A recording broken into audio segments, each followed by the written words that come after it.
كتاب دليل الأفراد مفرطي الحساسية، كيف تغير شعورك بالضغط والإنهاك النفسي إلى شعور بالتمكن. 1.4 مليار بني آدم في العالم بيعانوا من صفة فرط الحساسية، وهي صفة جينية بنتولد بيها، مش حاجة نتيجة ضعف شخصية أو ظروف حياتية بنعيشها. وده اللي الكتاب دايما بيوضحه على مر فصول الكتاب.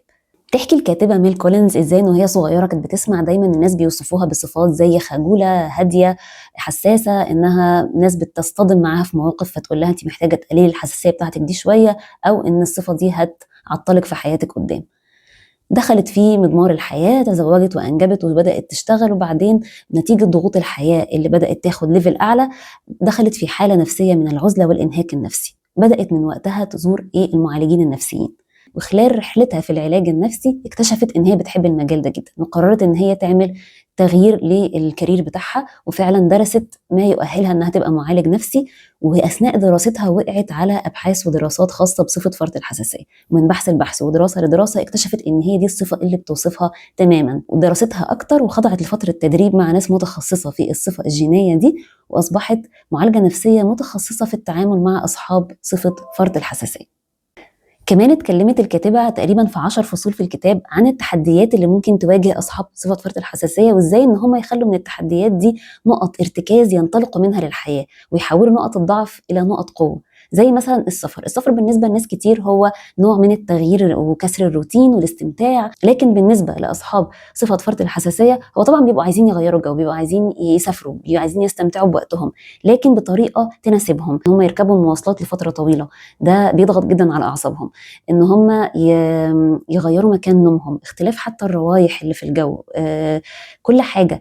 عشان كده ميل كولينز بتقول انها من الحاجات اللي استخدمتها علشان تتغلب على عقبة السفر هي انها اولا تخلي اول عدد ساعات بعد وصولها للمكان اللي هي مسافرة فيه يكون تقعد فيه في حالة هدوء تماما. يعني معظم اصحابها كانوا بيبتدوا يتحركوا ويخرجوا ويشوفوا المكان اللي هم وصلوا ليه، لكن هي ما بتمارسش اي نشاط، بتقعد وتدي نفسها فرصة، تدي لجهازها العصبي فرصة ان هو يعني يستوعب التغييرات اللي حصلت حواليه. من اكتر متطلبات صفة فرط الحساسية هي ان هم بيحتاجوا اوقات للعزلة عشان يستجمعوا نفسهم ويرجعوا يستجمعوا طاقتهم من تاني.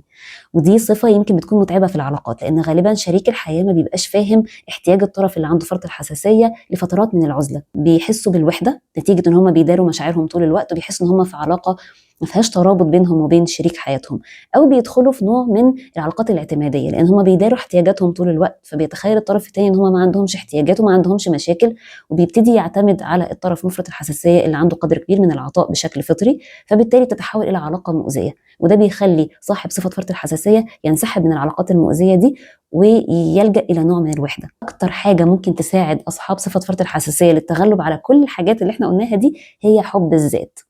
صفة حب الذات دي بقى بالنسبة لي كانت حاجة مش مفهومة تماما. يعني ايه احب نفسي؟ طول عمري لما بقراها في كتب الصحة النفسية بستغرب جدا وبحس انها حاجة مش مفهومة، لكن كان في تعريف عملي لحب الذات في الكتاب، وهي ان الكاتبة وضحت ان حب الذات بشكل بسيط جدا معناه انك تدي نفسك حقها في احتياجاتها النفسية والبدنية. يعني انت كمش صاحب فرط حساسية ممكن يبقى عندك طاقة كبيرة جدا للعطاء وبتهتمي جدا باحتياجات الآخرين. زي ما بتهتمي باحتياجات الآخرين لازم تحطي نفسك في الجدول، ويبقى ليكي وقت برضو بتهتمي فيه باحتياجاتك، لأن ده هيسمع في كل حاجة. هيسمع في شعورك بعدم الثقة، في شعورك بعدم الإنجاز. دليل الأفراد مفرطي الحساسية بيتكلم عن صفة مش شائعة ومش ناس كتير في علم النفس بيتكلموا عنها، لكن الوعي بيها مهم جدا ويساعدنا في تقدير نفسنا ويقلل من حكمنا على اللي حوالينا.